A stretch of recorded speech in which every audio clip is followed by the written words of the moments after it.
You are listening to the New Jersey Business Podcast with your friend, host, all-around good guy, and co-owner of Get It Cleaned, Paul Valverde. Now, on to the show. What's shaking, New Jersey? A big hug to all the business owners and entrepreneurs who are listening to us and viewing us today. Thank you so much for joining us today. I have the privilege and the pleasure to have with us Lottera Volpe, partner and co-founder of GMLV, a New Jersey-based full-service integrated marketing communications agency. Lottera also teaches at the Fashion Institute of Technology. So Lottera, we are so grateful that you are joining us today.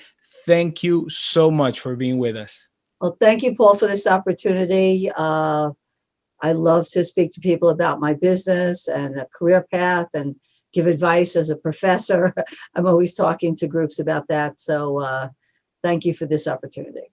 Sure thing. Lottera, thank you so much once again. And I think it is so cool that your last name, Volpe, means foxy lady in Italian. Yes, it does. Do you feel that that describes you?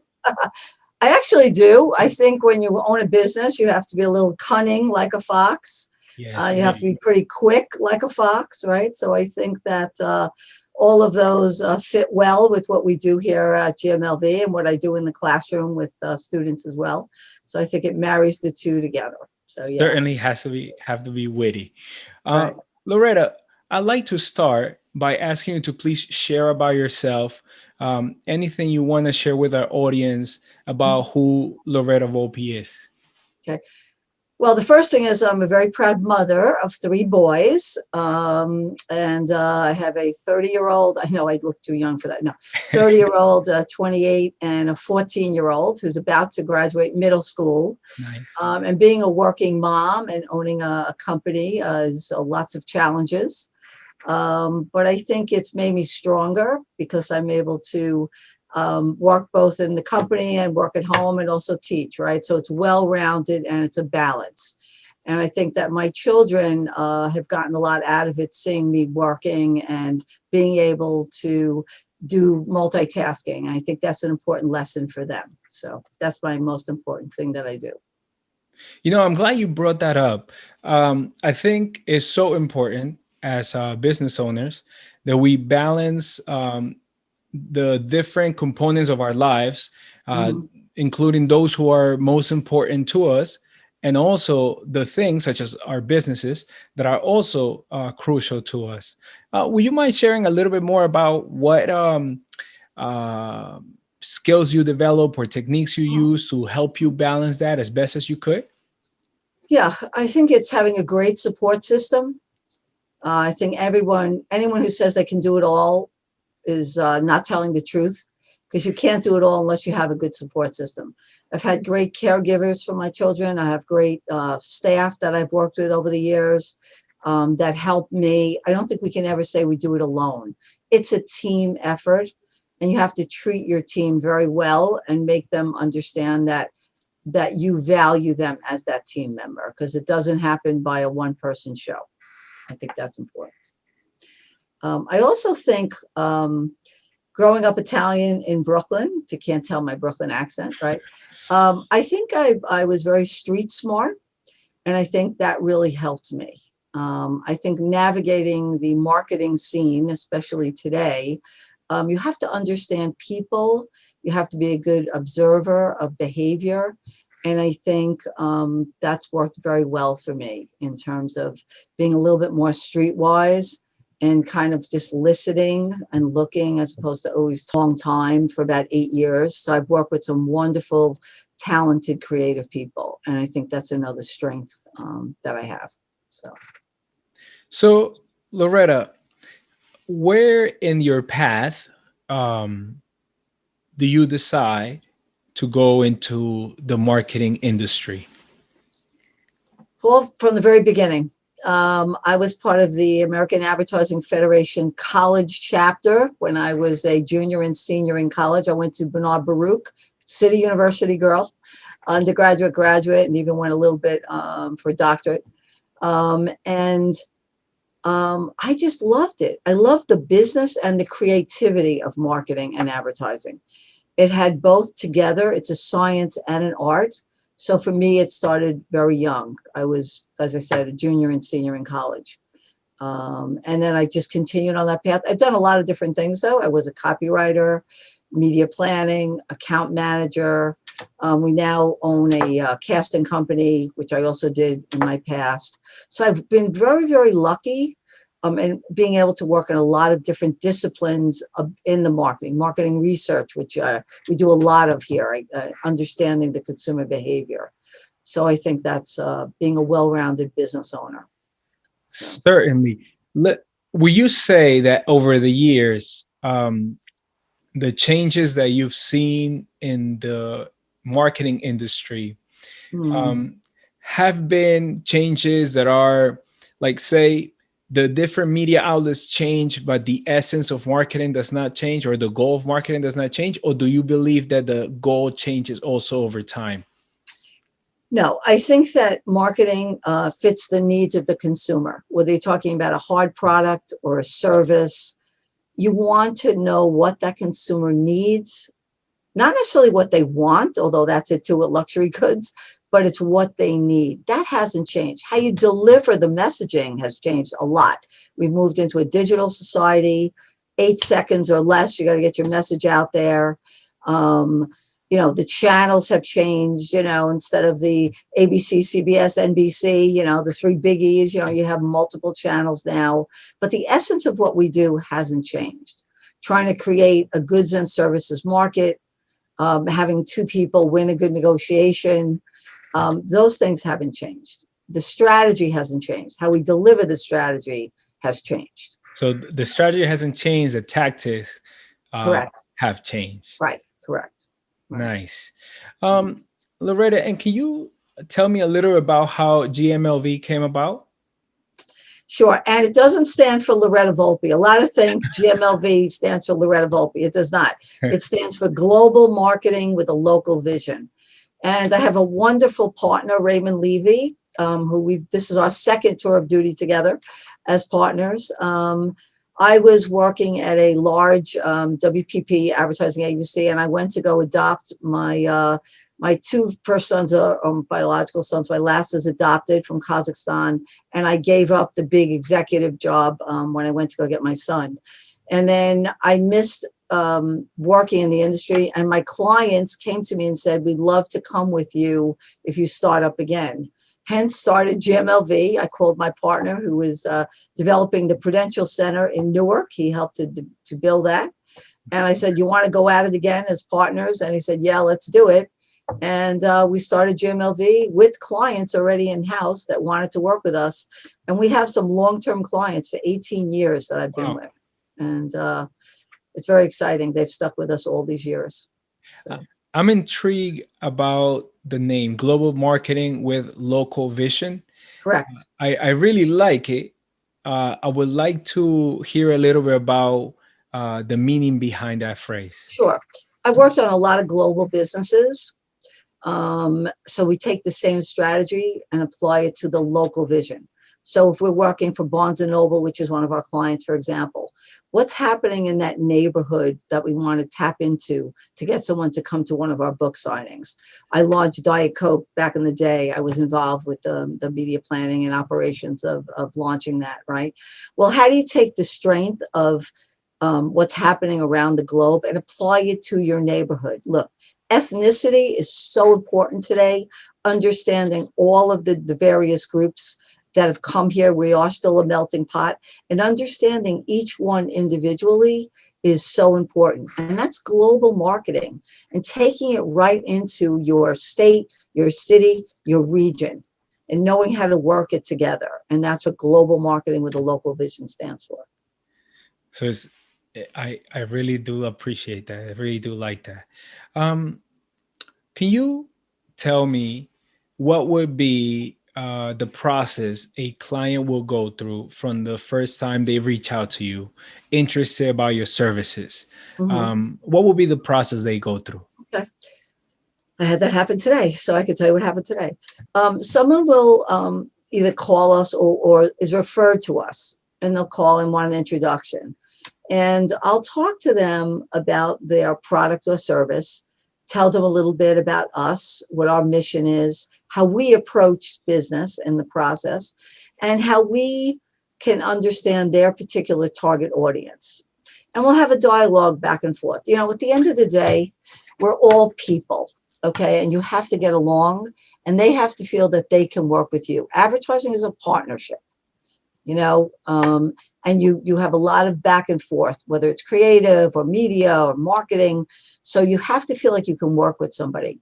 And we start talking on the very first day about our values. Do their values marry our values, right? Do they want to work the same way? We're a communicator. We like to have regular meetings with our clients.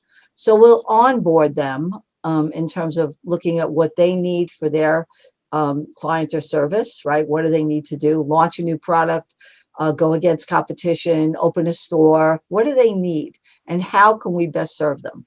We'll send them a creds deck. We'll send them a lot of case histories about how we've worked with other clients. And then we'll talk about, if we get to the next step, how would the fee structure look like? And I always use this analogy. I love to say, I want to get engaged before we get married, right?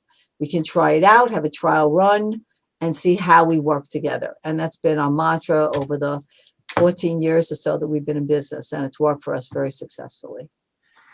I would imagine that part of this process would include helping the business that is reaching out to you actually truly figure out what is it that they're looking for and their goal.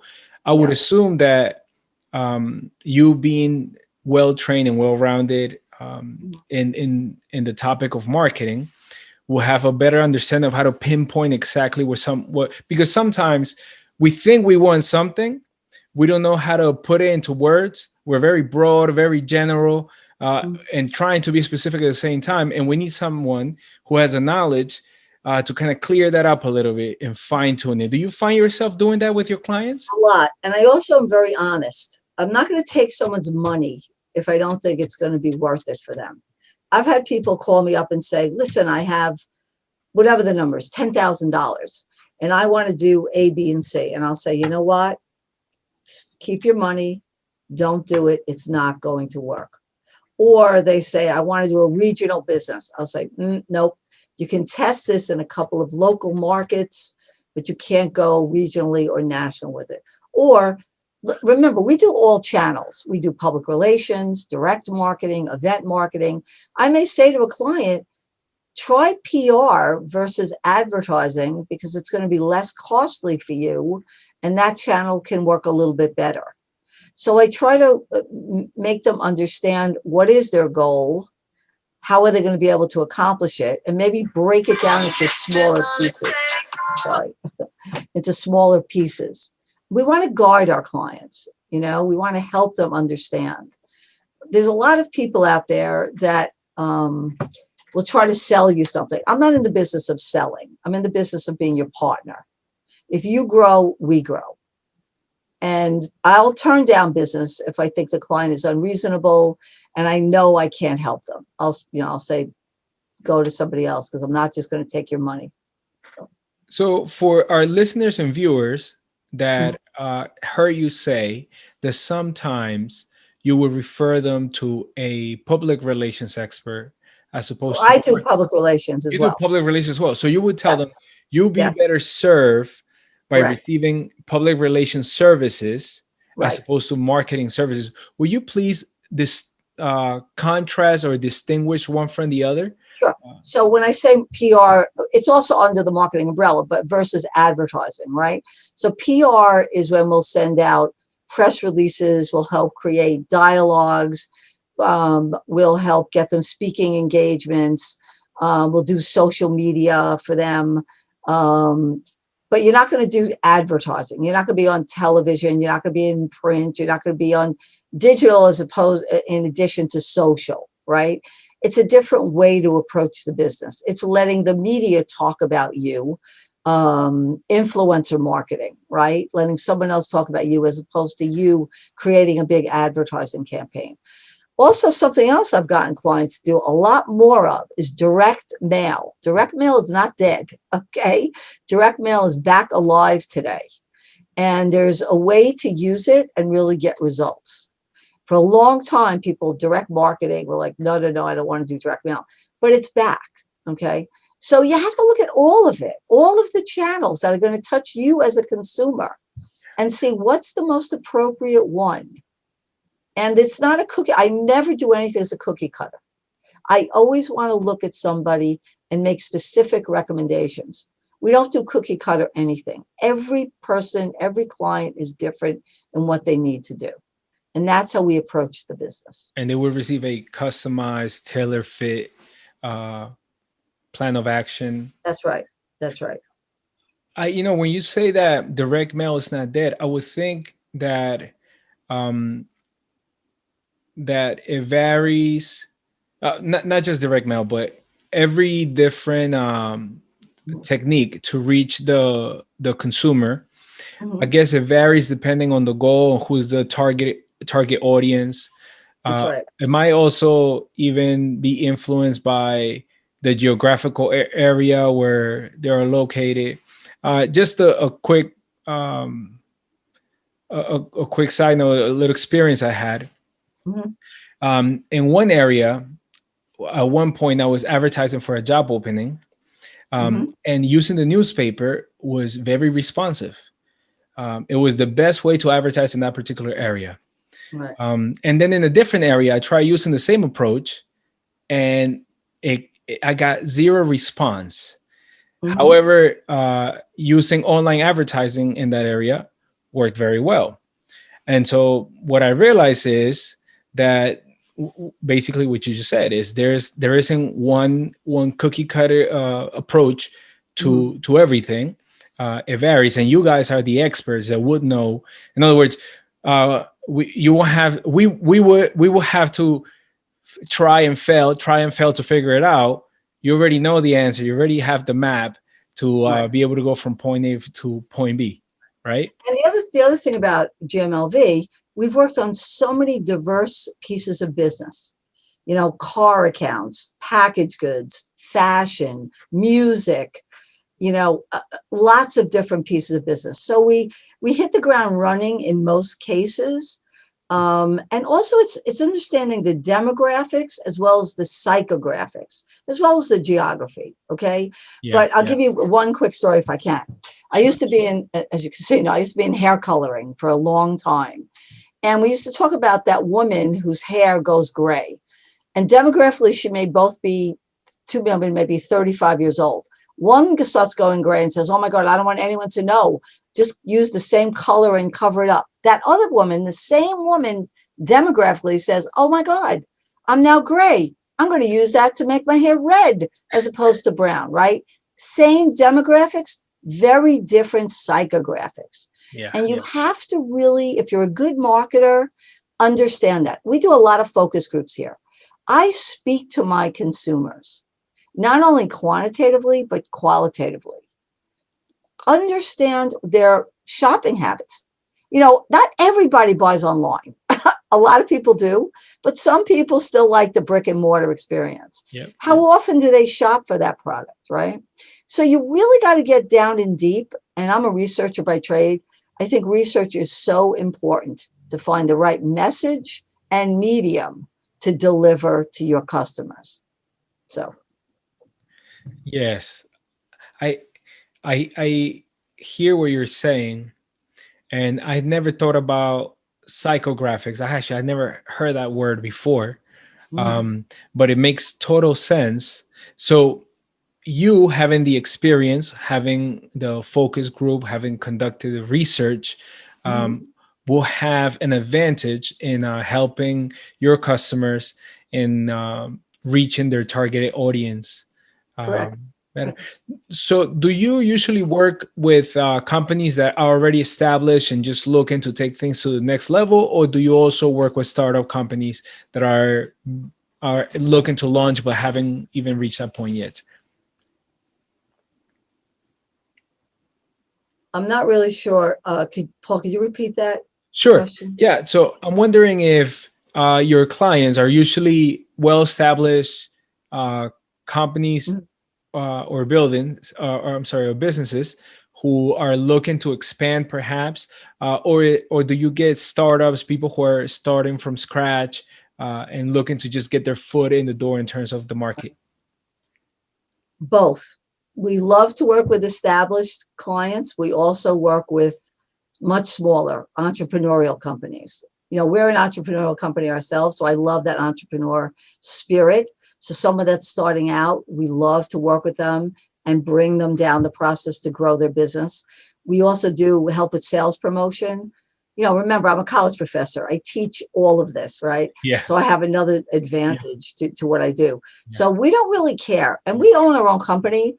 So I don't have to worry about Wall Street telling me, oh, you're not going to make the right ROI, right? So if I see a company that I want to work with and they're not doing as well yet, or they're not as established, that's fine. As long as it's going to grow and we're going to help them, I don't care. I also work with mega companies. I work with major hospitals. Our client roster includes lots of big clients, but we have a lot of smaller clients. It's not about the money they pay or where they're at. It's about their own mindset and how they feel about marketing and how they feel about sales and growing their business. That's more important to me than anything, than the size. So, Loretta, you guys are obviously very good at what you do. I know that uh, recently you won 5 communicator awards, and just this yes, year for the work that you've done for your clients. Can you comment yes. on that, please?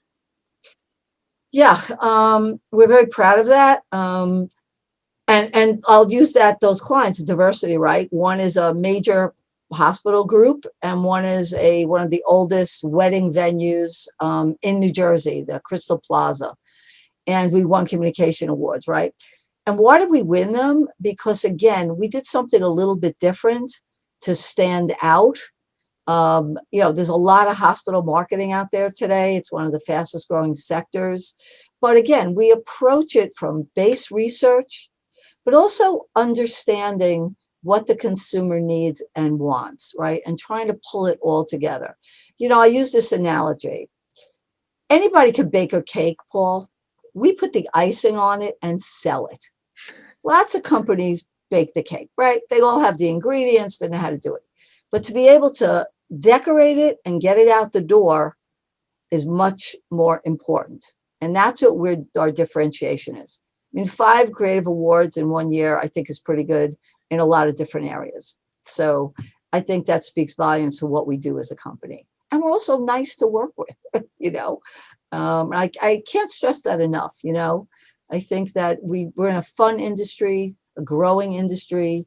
Yes, a different industry today than it was when I started out many, many years ago, but it's still really vibrant and it has a lot of passion to it.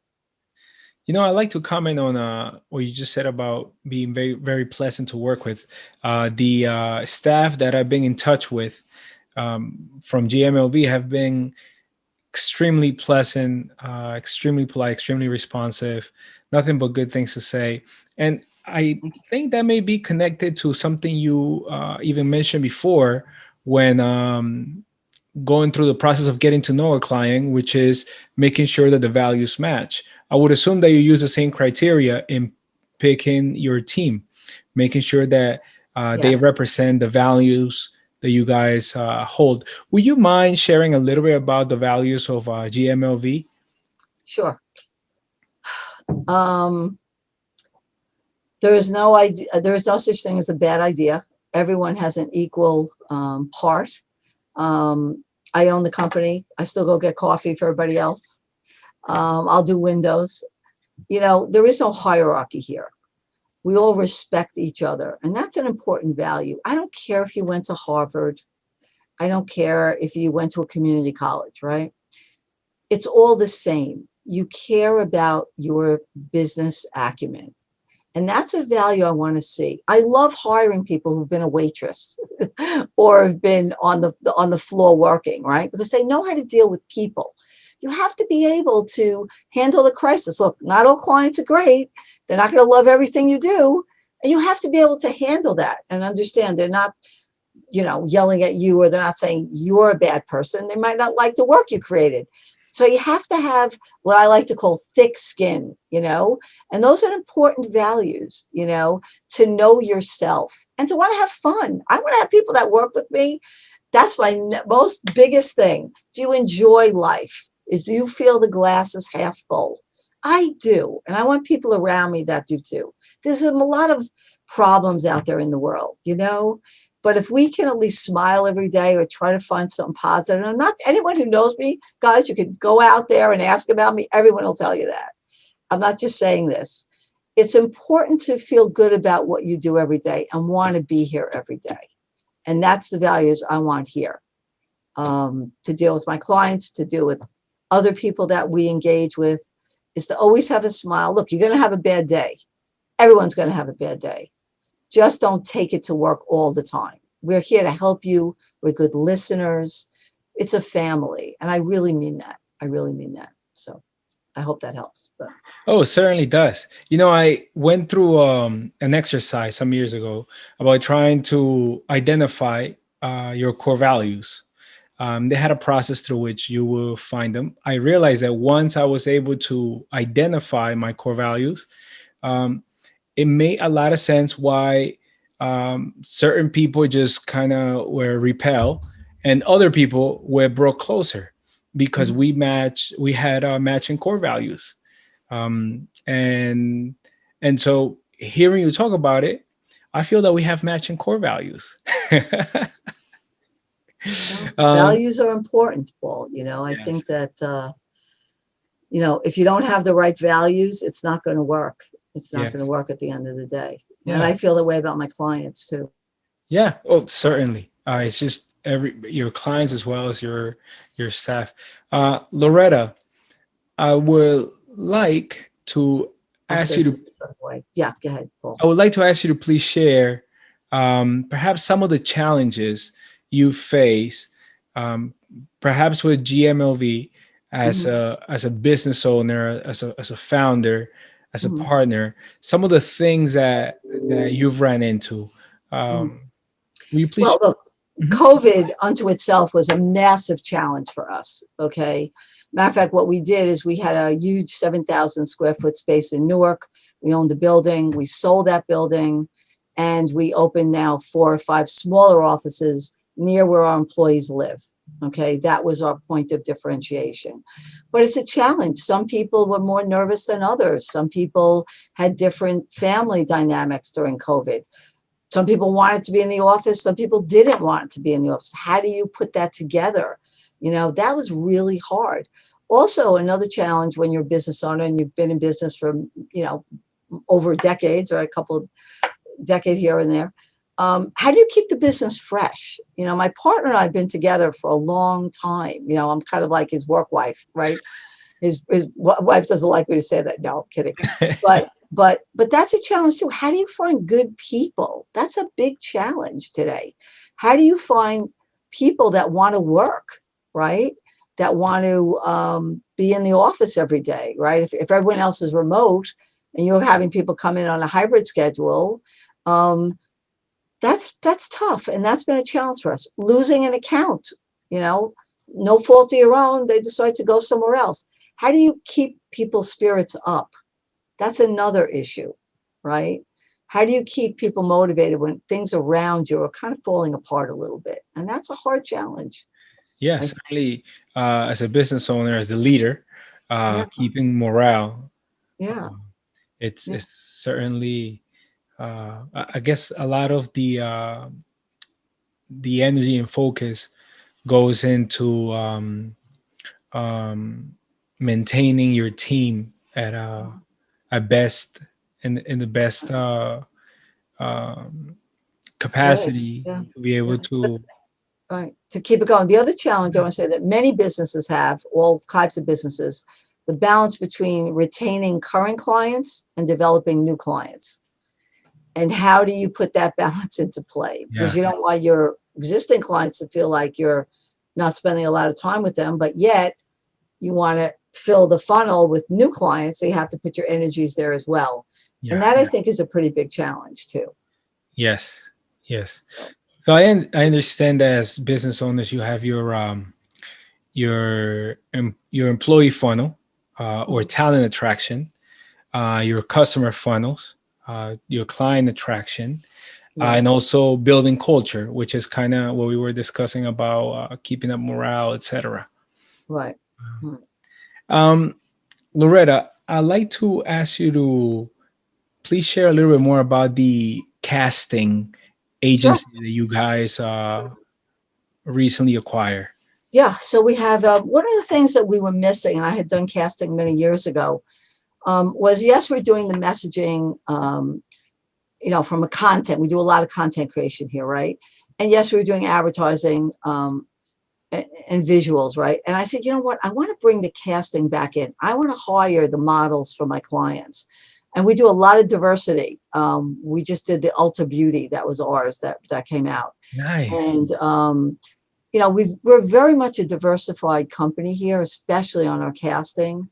And the modeling opportunity allowed us to help our clients in different ways that many traditional agencies can't do, because I can fulfill all of their needs now.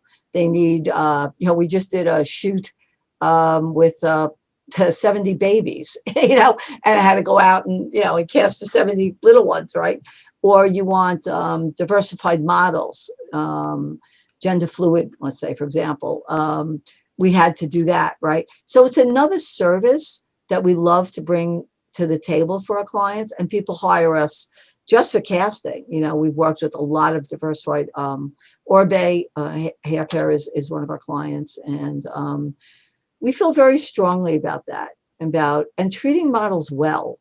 Okay, not just seeing them as products, but seeing them as people and making sure that they're used in the right capacity.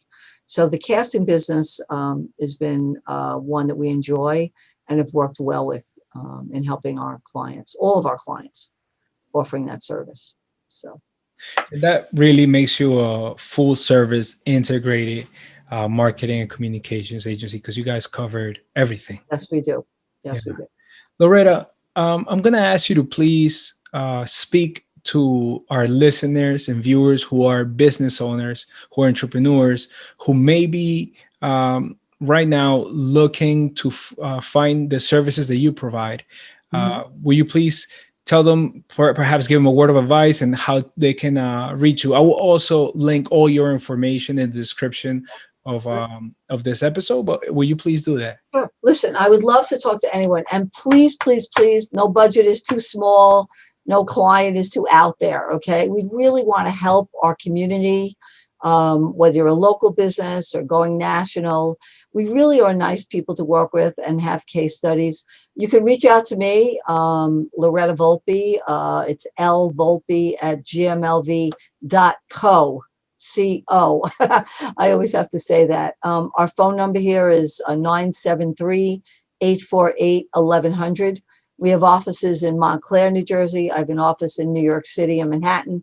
We have an office in Suffern, New York.